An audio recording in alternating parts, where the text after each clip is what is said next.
In May of 1969, the most advanced machine ever built was orbiting the moon. The astronauts of Apollo 10 were America's bravest, most highly trained heroes. But suddenly, complete panic broke out inside the spaceship. The astronauts started screaming at each other over the radios. A piece of human feces had escaped. It was floating through the zero-gravity cabin, threatening to short-circuit the billion-dollar control panels and kill everyone on board. Whether we are flying to the moon or building the greatest empires on Earth, humanity is trapped in a terrifying 10,000-year war against our own waste. And our ultimate weapon in this fight is sitting right inside your house. The toilet. To you, it might just be a boring white bowl, a simple piece of plumbing you flush and immediately forget. But what if I told you that this cold porcelain seat is the single most important life-saving invention in the history of the world? When school teaches us history, we hear the same familiar stories. We picture great kings, bloody swords, and grand empires shaping human civilization. But that is only half the truth. The real story of human survival is a desperate, 10,000-year war against our own waste. It is a brutal fight against invisible killers, toxic gases, and biological disasters. If humans never invented the toilet, every great city on Earth would have collapsed into a rotting graveyard. The story of how we fought this war, and how we finally survived, will change the way you look at the world forever. For most of our existence, humans were always on the move. But then, something shifted. We stopped running. We started building villages, towns, and glittering cities, gathering together by the thousands.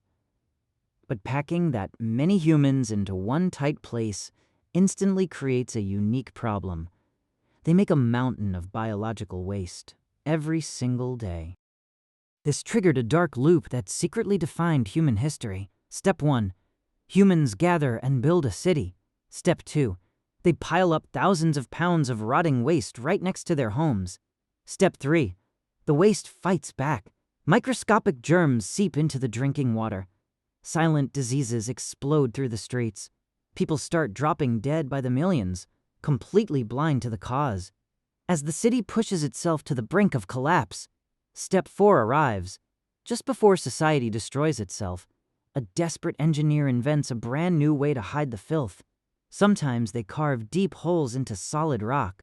Sometimes they built underground rivers, or simply threw it out of a high window and prayed it did not hit anyone below.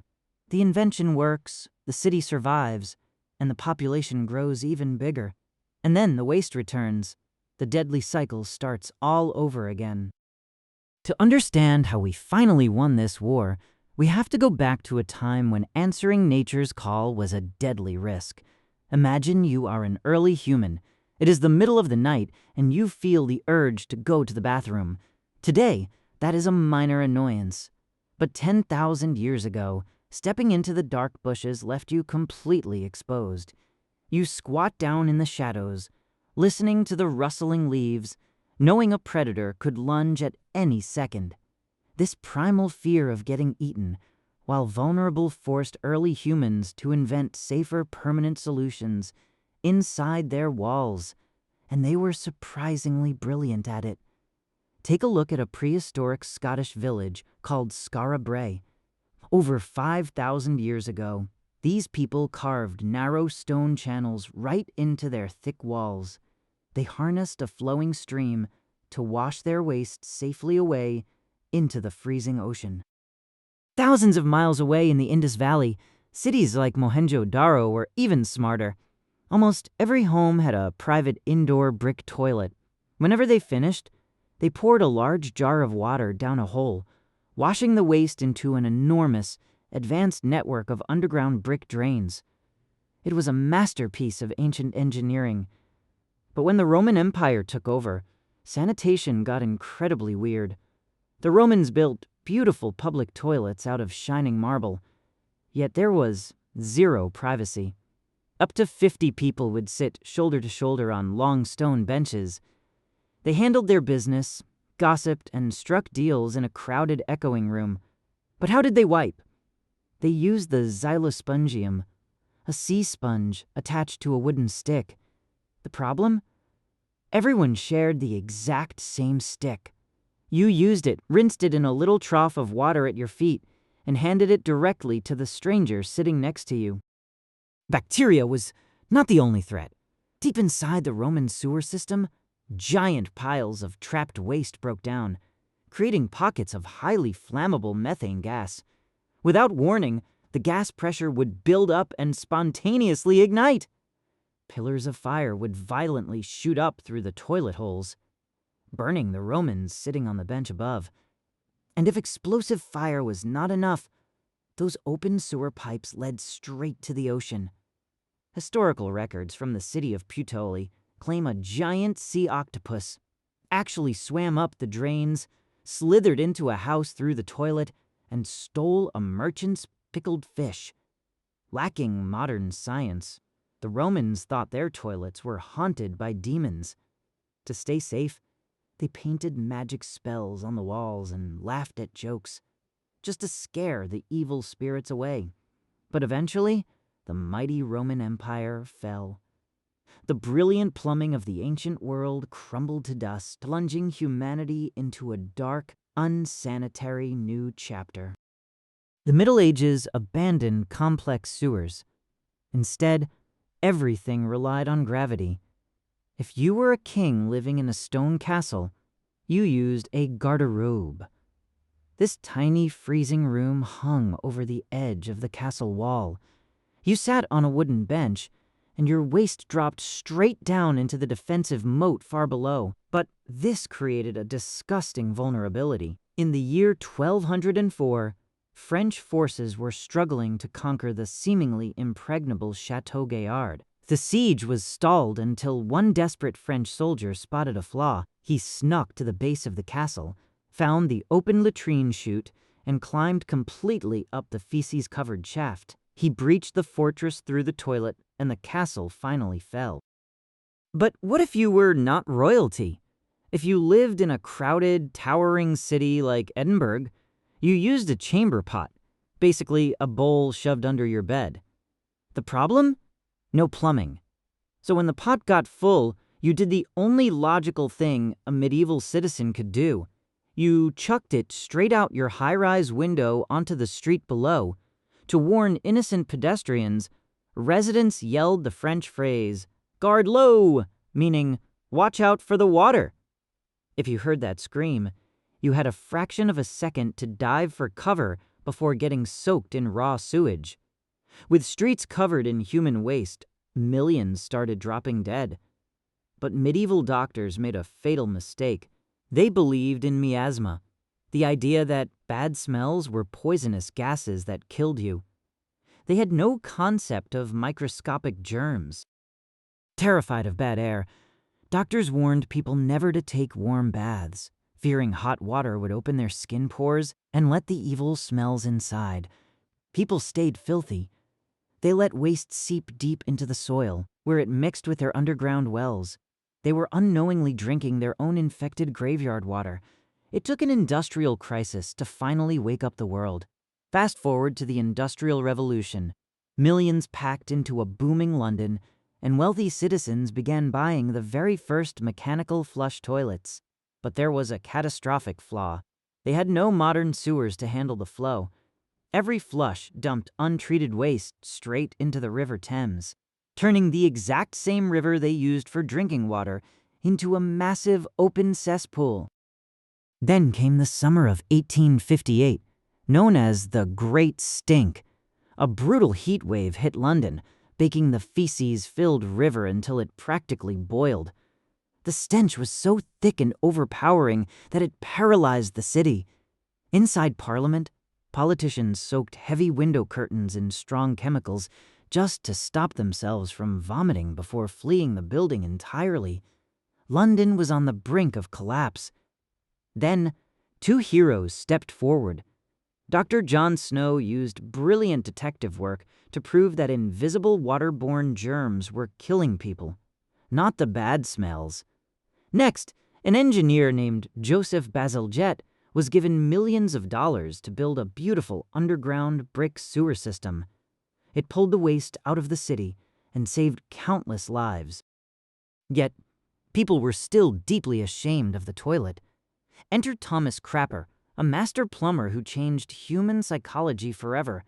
By placing beautiful porcelain toilets proudly in bright store windows, he killed Victorian shame and made the indoor bathroom a normal part of modern life. Even so, our relationship with the toilet kept evolving.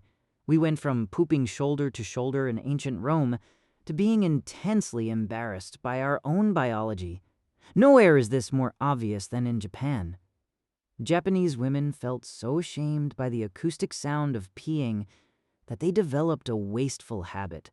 The second they sat down, they would hold the flush handle continuously to mask their bodily noises. This deep psychological shame wasted millions of gallons of fresh water every single day.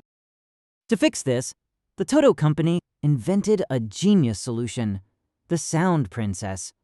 It was a small electronic device on the wall. Wave your hand, and it played a loud, fake flushing noise, giving people their privacy back and saving entire reservoirs of water. But humanity had one final mind-bending challenge left. How do you go to the bathroom in the zero-gravity vacuum of space?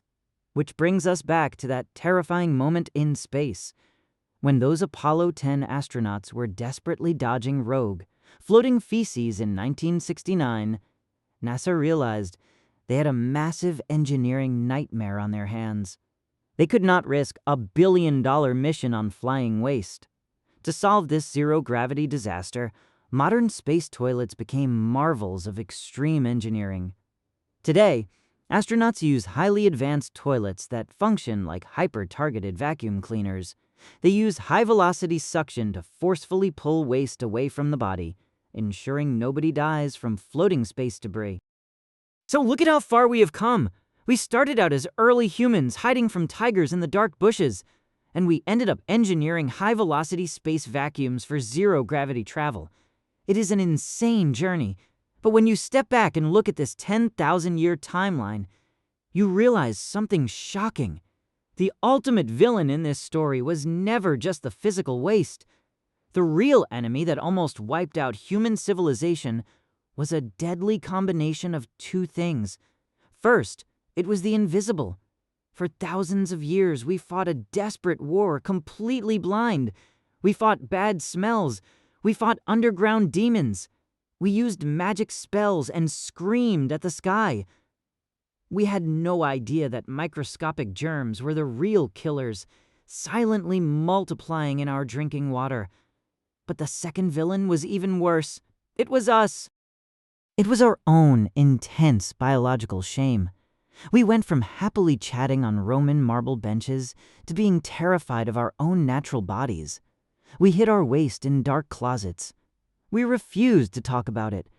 We were so embarrassed by the natural sounds of our biology that we wasted millions of gallons of water just to hide it. Our psychological shame kept the problem in the dark.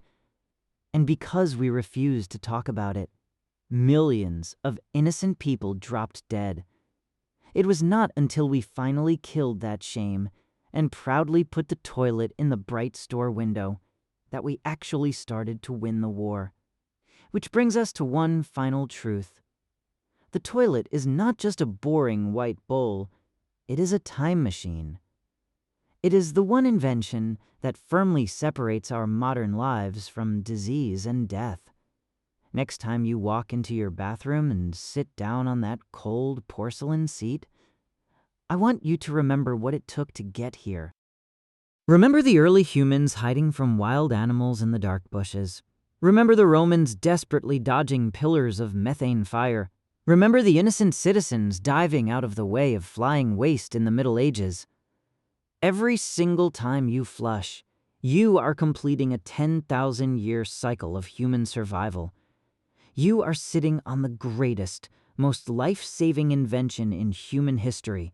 And if this story changed the way you look at the everyday world around you, hit that subscribe button right now.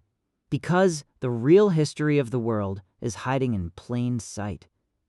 and we are just getting started.